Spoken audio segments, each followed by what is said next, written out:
Hello and welcome to Stillness Sundays. The idea of this series is to have a casual space where we can come together to create peace, find center, and reflect on ideas that will allow us to cultivate more joy in our daily lives. If you joined me last week, I spoke about our ability to talk ourselves into being happy. That's a very active approach to maintaining our joy. And this week, I want to talk about a softer side to that. So I want to focus on cultivating a more intuitive way of thinking. I believe the intuitive mind is the seat of our true, indefatigable joy, and the path to it is through stillness. So first, I want to guide you through what personally is one of my favorite practices, and then we'll talk more about intuitive thinking. So the practice is something that I call insight reading, and I often take about 15 to 20 minutes with this, but I'll guide you through a shorter version of the technique today. Basically, the idea is simply to read. Anything self-development, spiritual, inspiring works really well for this. But as you read, to spend more time resting with each phrase. So you only read 1 or 2 sentences at a time. Then you pause, reflect, and repeat them. The idea is to give yourself time to allow the logical mind to step back so the intuitive mind can come forward into that space. So I have a series of statements that I'm going to read to you, and we're going to take about 30 to 60 seconds for each. You can close your eyes, or I'll put them on the screen so you can read along with me. But the idea is to find that stepped back state where you can allow that intuitive mind to come a little more forward into the forefront of your consciousness. So I like to read each phrase, pause, and repeat before moving on. So to start, just take a breath. And take a good exhale. Do that one more time. Inhale. Exhale. And let's begin. Joy is. Joy is light, love, energy, consciousness. Just allow those words to sit with you for a moment. Joy is. Joy is light, love, energy, consciousness.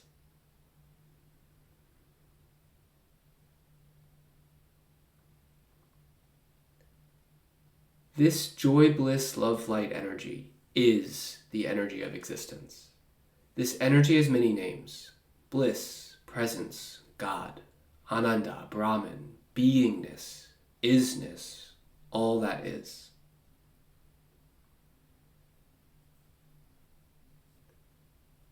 This joy, bliss, love, light energy is the energy of existence. This energy has many names, whether it's bliss, presence, God, Ananda, Brahman, beingness, isness, or all that is.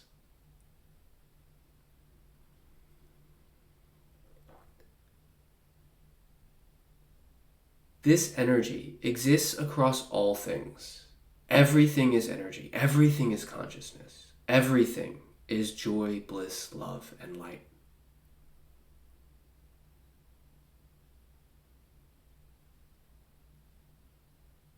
This energy exists across all things.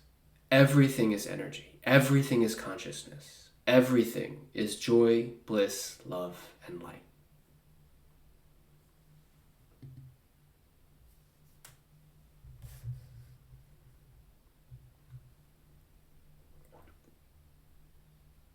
Joy is right here, right now.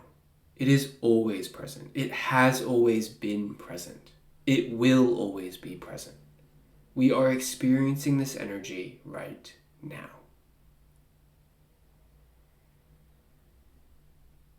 Joy is right here, right now. It is always present. It has always been present. It will always be present. We are experiencing this energy right now.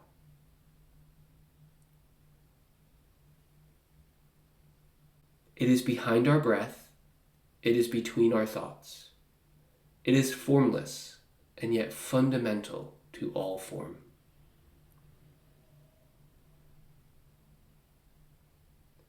It is behind our breath. It is between our thoughts. It is formless and yet fundamental to all form.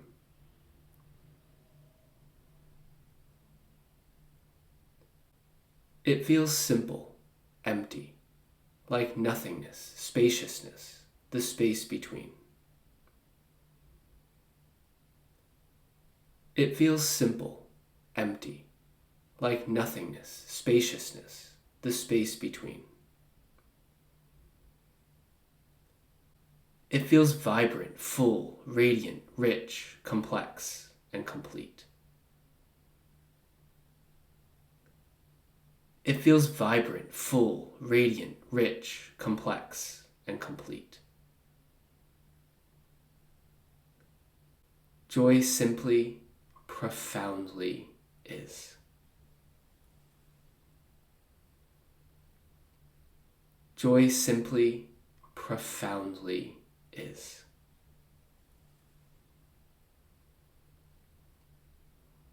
Take a few moments here, and when you are ready, begin to allow that logical mind to come back into the forefront of your consciousness. And take a moment to reflect. Ask, could you feel the distinction, the difference between the normal, logical, rational mind and then that intuitive mind coming forward? To me, there's a very clear difference, but I'm aware that I have practiced cultivating this distinction. I have practiced paying attention to my intuitive mind.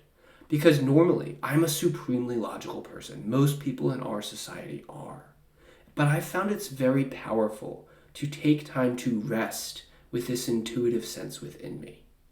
If you're not sure what I mean by that, the rational mind is what we think of as our normal, everyday mind. I think for most of us, we are very much ensconced in our rational minds most of the time. But the intuitive mind feels different. Thoughts still come, but they feel softer, more like knowingness or allowing rather than thinking. It's like you're receiving the thought, a feeling of sitting back into it rather than driving forward with it. I think that in our modern world, we severely undervalue the power of this intuitive mind. I know for me, one of the biggest breakthroughs I've ever had was when I realized that the intuitive mind is as valid a source of knowledge as the logical mind. That was a huge leap for me because I have always been very, very logical. So beginning to recognize that there is a source of knowledge that my rational mind can't really understand was a huge leap forward. So let that sink in. The intuitive mind is as valid a source of knowledge as the logical mind. And I really encourage you to sit with this idea, to reflect on it over the next couple of days. Because I think it's easy to just sort of write it off. Because we've kind of heard it before. We know about intuition, and we think about it in terms of some things. Usually the big things, like when you meet the person that you love and you just know that you're going to marry them. Or you are buying a house and you walk in and you just know that that's where you're going to live. That's the intuitive mind at work. But while we recognize it for some of these things, we often don't realize that the intuitive mind can actually be a partner in our day-to-day lives. It can provide guidance on a moment-to-moment basis, but we have to allow that. We have to practice it, and the path to that is through stillness. There are a lot of ways that we can practice stillness, but I think one of the most effective general strategies that we can use is to give the logical mind just enough to think about that it steps back and gets out of the way. It's like giving a dog a bone. I know my dog, when certain people come over, she gets so excited to see them that she literally starts bouncing up and down off the floor, literally off of all four legs. She just jumps up and down. And it's so exciting that it's annoying. And so what I have to do is I often have to give her a treat. And when I give her that treat, she goes over to her pillow and settles down immediately. The logical mind is the same way. It's not even necessarily a bad thing that it wants to think. It often gets excited. It can think about happy things, positive things, equally as negative things. But if it's still thinking, we can't access the intuitive mind. So we have to give it a bone. We have to give it something to chew on so that it goes over to the pillow and settles down and lets that intuitive mind come forward. In a way, I actually think it's kind of funny that we don't practice cultivating this intuitive sense more often. Because we tend to recognize that most people that we think of as truly gifted or genius historically, that their greatest works come from that source of intuition. And I know that we've probably all had that experience where we're working on something and for whatever reason we get stuck. There's a problem that we just can't solve. we get frustrated. So we put it down, and a few hours later or the next day, we'll be doing something completely different. Maybe you're cooking or running or taking a shower or whatever. And the answer just sort of comes. That's the intuitive mind at work. We just sort of know the solution when we're in the right frame of mind, when we allow the logical mind to step back. So why don't we practice this? Why don't we allow that intuitive sense to come forward, to be a partner in our daily lives? And I think the main obstacle is that we don't really trust it. We place more faith in our logical minds than we do in the insights that emerge from stillness. But we don't acknowledge that we have practiced thinking logically way more than we practice thinking intuitively. If we can look at it through that lens, if we can recognize that everything that we do engages the logical mind, and very little that we do engages the intuitive mind, we can start to see that we are way off balance. And we have a lot of work to do if we want to even start to even the scales, even start to allow that intuitive mind to come forward. But I think if we can start to see that the intuitive mind is just a different way of thinking, then we can start to shift that dynamic. We can start to practice it more. And we can start to become more and more comfortable incorporating these intuitive insights, these intuitive pulses into our daily lives. So I want to encourage you to reinforce this idea to yourself. You don't even have to do anything. You can practice the insight reading exercise, but fundamentally, just allow your mind to work around that idea of the intuitive mind is as equal a source of knowledge as the logical mind. Just let that rest with you for a few days, because chances are that's a pretty new way of looking at it, and it takes time for that concept to sink in. So I would encourage you to set a goal this week, 1, to reflect on that idea, and 2, to take 15 or 20 minutes to practice insight reading. Just find something inspirational or spiritual, read 1 or 2 sentences at a time. Pause, reflect, repeat. Read much, much more slowly than you normally would. And don't force anything. Try not to look for these little insights. Just relax the thinking mind, take your time, and see what happens. I promise, if you can just practice allowing that sense of stillness for just a few moments at a time, it will create the space that will allow the intuitive mind to come forward. So I hope you've enjoyed today's video. This is a new series, so if you liked it, please leave a comment and I will keep making more like this. If you want to go deeper, you can head over to thejoywithin.org and check out some of the other trainings and exercises I have there. But really, my main ask is that if you found this helpful, please take 2 seconds to pass it on. I believe that we all have the ability to be happy. We all have the ability to cultivate that sense of inner joy, peace, and well-being. And I believe that we have a responsibility to share that joy with others. When we do, it creates a positive impact that ripples out and touches people in ways that we often can't see.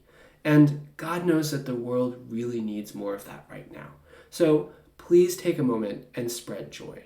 Thank you so much for your presence here today. And wherever you are, know that I love you, I appreciate you, and I will see you soon.